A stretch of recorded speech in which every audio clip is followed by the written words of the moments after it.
No! As always, solo players who want to take a break can pause while playing. Like, that's going to make it a lot more useful, and this is a really good change. This is a change that I'm glad's in here, and it's just going to add, there's some actual good changes here. All right, and welcome back, guys, and we have finally got the full list of patch notes for Vanguard Season 2. This is all the nerfs, the buffs, new additions. We've already gone over the roadmap before, so we're not going to be focusing on the stuff that we already know. We're going to see what's changed, what's been nerfed, what's been added in zombies. Dude, I haven't read through all of this yet. My fingers are so crossed right now for server pause in Vanguard Zombies for at least solo. We have been talking about solo pause pretty much since the day it launched. They've been like, yep, it's coming. Season 1 came, didn't come out. Season 2 is now here, and hopefully server pauses in these patch notes, dude. That is my biggest takeaway from this. If you're new here, essentially what we're going to be doing is a rapid style video. We're going to go over everything in these patch notes as quick as possible. That way you can easily watch this video and get back into game as quick as possible. And on top of that, if you're here to leave a like, comment, or watch the video in entirety, I greatly appreciate that. Vanguard doing a little rough on the channel, so if you're still sticking around, still watching, still leaving the like, still showing that support, I greatly appreciate that. But here we go. Vanguard Season 2 updates. Vanguard Season 2 is dropping on February 14th, and we're excited to share with you guys all the new stuff that is coming. We got the new maps coming to multiplayer. Already knew about that. New mode, ranked and arms race, going to be coming later in the season. The ball turret gunner, I'm super excited to try that out. The sticky bomb, and then the new perks. They've already talked about all this stuff. Let's see the new actual buffs and nerfs. So multiplayer updates, stayability. Made several improvements to player textures and animation that resulted in packet burst spikes. Yeah, if you played Vanguard, you've seen the little packet burst on the left or the right. Actually don't know where it is. So hopefully this fixes that issue and the game is a little bit less laggy. Stayability improvements should result in better connectivity and lower crash rates. The time to connect to online services should be reduced. This was another big issue. Sometimes you would search for a game, and I could search for a game for like 5 minutes and it would not put me in the game. Another massive issue I have is playing with friends. Vanguard is probably the worst game to try to play with friends on. I can spend 10-15 minutes trying to get 3 people in a party, trying to search for a game. Someone always gets disconnected, and eventually it's just like, you screw it, I'm gonna play by myself. Like, I'm just gonna go play with myself because I clearly can't get in a game with you. That maybe was fixed in this. It wasn't directly highlighted. Fixed a bug that resulted in disconnecting during the MVP highlight animations. Maps, general. A thorough pass on map environments has been completed to fix objects when unintended collisions, issues with portaling through the ground, and to remove out-of-map exploits. I haven't really seen many people doing out-of-map exploits, but hey, that's always good. Champion Hill. There will no longer be 2 consecutive buy rounds at the beginning of every Champion Hill's duos 2v2 private match. So yeah, we're gonna skip over the yeah. If you want to see stuff for control, this will be in the description. Private matches, silent plan. Okay, this is search and destroy. Progression. Yes, all players can now unlock Season 1 Mastery calling cards after completing challenges. Field Specialist challenges is now tracking for all players. Countermeasure challenges are now tracking for all players. These a lot of calling card issues with the game. It looks like they're hopefully all fixed at this point. Fingers crossed for that. Operator challenges. The Diamond Operator skins will now unlock for Barbarian and the Shadow Operators. Wellgun, Gold and Diamond camos are now unlockable after completing the weapon challenges. For me, I already had it Diamond. I guess for some people it bugged out. Launchers, ground-based kill streaks now count towards the Deadeye camo. Let's go. That is huge for people still grinding out the atomic camo, still trying to get those aerial kill streak destroys. That's going to help out a little more. Perks, Dauntless. Suppression no longer applies to players with the Dauntless perk when the player is hit by shots. Kill streaks, Glide Bomb fixed a bug that resulted in graphical corruption when the attack dogs were killed by a Glide Bomb. Mortar Barrage. Some bugs here. Deploying the Mortar Barrage will no longer force swap the player's weapon. Flame Knot, activating the kill streak and getting killed at the same time will now grant you the kill streak. Field Upgrade, fixed a bug with the deployable cover that resulted in constant screen shake. Year of the Tiger, players who purchased bundle did not receive the Tiger blueprint should now have the item. They actually removed this because it was crashing the game, so now it's back in. You'll have it. Red Reactor Mastercraft, tracers now displayed on the weapons as intended. We were actually using that earlier. Graveyard Ship Mastercraft, ash tracers will now display correctly when applied on the ore sniper rifle, so fixing some bundle stuff here. Then we got some UI bugs. Prestige player progression is now visible and tracking properly. I love that. In the menus you can actually see how much XP is needed now. That used to not be a thing and it used to be kind of confusing. Miscellaneous, a bug resulting in play of the game not playing or playing early has been fixed. That is all of the MP changes here. A lot of stuff. I am so excited to read through the zombies changes. I have not done this yet. Hopefully there is some good stuff in here. So obviously the new content we're getting is the new map coming out Monday, the 3 new arenas in the new map, 2 new wonder weapons, Raygun's already in the game, the new ally, the new enemy, the new artifact, the new objective, the new covenant, which we'll cover later, the new story and narrative intel, the new weapons, which are also going to be an MP, 3 new pack-a-punch camos in the new map. To return to the side of the Easter eggs, the classic Raygun, there's plenty of zombie killing content for veterans and newcomers alike. Zombie players can also tackle 20 new seasonal challenges, obviously. Before the season starts, players can get their hand on the new artifact covenant and the Raygun. Those are in the game right now. We've already posted a video on the Raygun.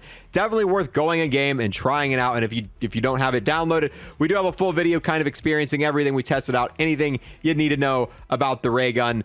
And here we go. Note, server pause issues for Vanguard's dedicated servers are still undergoing testing. No! As always, solo players who want to take a break can pause while playing an offline/local. What they don't note here is not everyone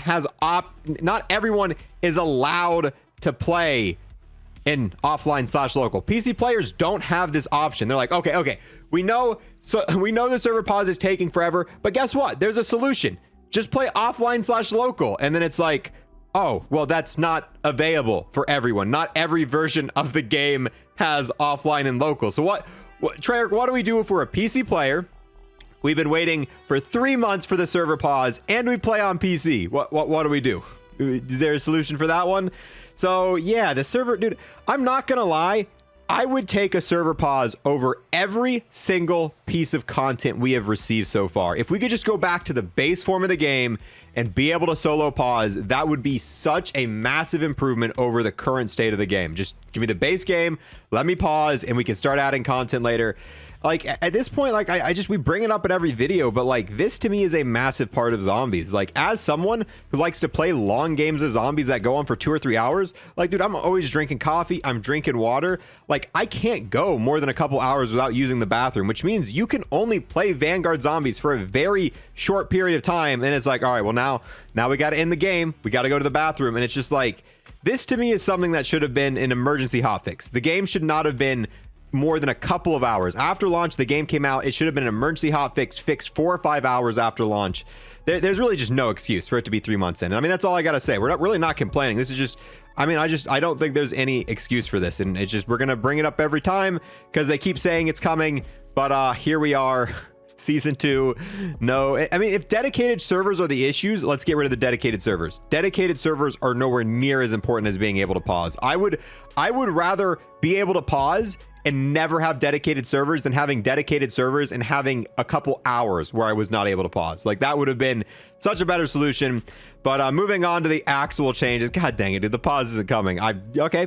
So we're getting the new map, the new arenas. Let's move into the actual bug fixes. That's what we want to see here. Let's see if they talk about the new mode. Sacrifice, new objective available. Keep from feeding on the undead. Oh, we've already read that in the other thing. So if you want to see all the information on this, we read through all of this in the blog post. I'm going to have that linked in the description. We kind of break all this down, and they actually have some better pictures of a lot of this stuff, of the new objective, the new shield, all that. So there's no need to rehash that in this thing. But enemies, objectives, void modified the way the objective complete XP bonus is awarded when returning to Stalingrad after the void objective. See, they don't really go into detail with that, because one thing about the void is you really didn't get anywhere near as much well, not XP, but near as much points and stuff like that. Like the void was not as effective as gaining points. You really had to do the objective.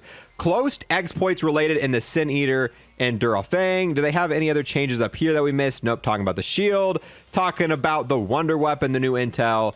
Artifacts, healing aurora. So we've already talked about all of that. Energy mine now triggers the Splatterfest covenant, which this covenant, essentially when enemies die to explosive, they also themselves explode. So that now works with energy mine. Frost blast tier 1 now freezes the gunner dudes, which is nice. Aether Shroud addressed an issue where players weren't being ignored by zombies after activating the Aether Shroud immediately following a self revive. Covenants. This is the new Covenant that's coming. This is actually in the game already. We're probably going to make a dedicated video. It sounds kind of fun. This Covenant doesn't sound super useful, but it sounds fun. Weapons, Season 2. These are going to be available in the Battle Pass. Unlock challenges, new weapon unlock challenges added for the Battle Pass weapons from last season. Support, the War Machine and Death Machine can now be obtained from the Mystery Box chest and loot drops from enemies. This right here is huge. I was playing earlier and I actually have a review of the War Machine coming out fairly soon. My biggest issue with the War Machine is it just wasn't worth how much it cost. It was fun to use, but you wouldn't ever want to spend 3,000 salvage on it. The fact that I was playing earlier, got to round 20, and I think I had 3 different War Machines drop on the ground to be able to pick up, like that's going to make it a lot more useful. And this is a really good change. This is a change that I'm glad's in here, and it's just going to add more different options when playing Vanguard Zombies. It's going to make it feel like there's a little bit more content. Address an issue where critical damage was not being correctly displayed for the War Machine. General, addressed various issues with attempting to swap out a melee weapon for a weapon on the ground. Pack-a-punch camos. One, there's going to be new camos on the new map, which is good. And then general, Pack-a-punch camos and Durafang are now animated. I was super excited when I first read this, when I first read that they're changing the way the Pack-a-punch camos works. All they did is make the texture move. It's still the biggest issue I have with the Durafang Pack-a-punch camo is it is super dark. It is probably one of the worst Pack-a-punch camos we've ever gotten because it's a dark map with a non-light up camo, which means you can't see it 90% of the time. Honestly, there's not much difference from them adding this Pack-a-punch camo and just not even having a Pack-a-punch camo in the map. It's still super dark. Didn't really address that issue, so that's a little disappointing. Hopefully we get a few more updates and eventually the Pack-a-punch camo is going to be where it needs. But as of now, the Durafang Pack-a-punch camo is pretty much non-existent. But another massive issue with the Pack-a-punch camo is it bugged out on the majority of weapons. Pack-a-punch camos now properly apply to weapon blueprints, weapons found in the mystery box, and weapons dropped by enemies. I am so excited about that. So now when we're doing bundle reviews, we can actually put Pack-a-punch camo on the bundle weapon. So maybe in one of the live streams, we'll take every mastery weapon or every mastercraft weapon we already have. We'll go back in the game and we'll Pack-a-punch each and every one of them, because I am excited to see what these mastercraft weapons look like with Pack-a-punch camos, because it is now feasible. And this is another amazing change. Like I said, there's some actual good changes here.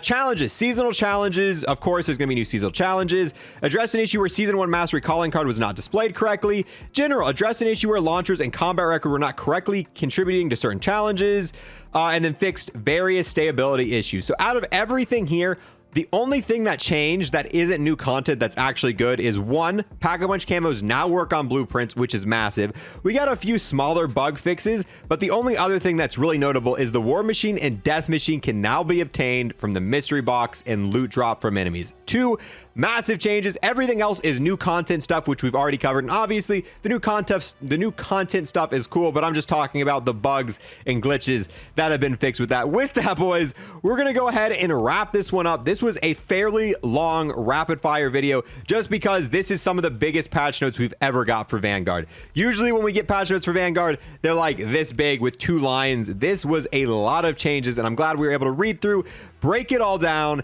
And yes, I am now here confirming that the pause feature is not going to be coming Monday with Season 2. We don't have an official date on it. Hopefully it comes sometime during Season 2.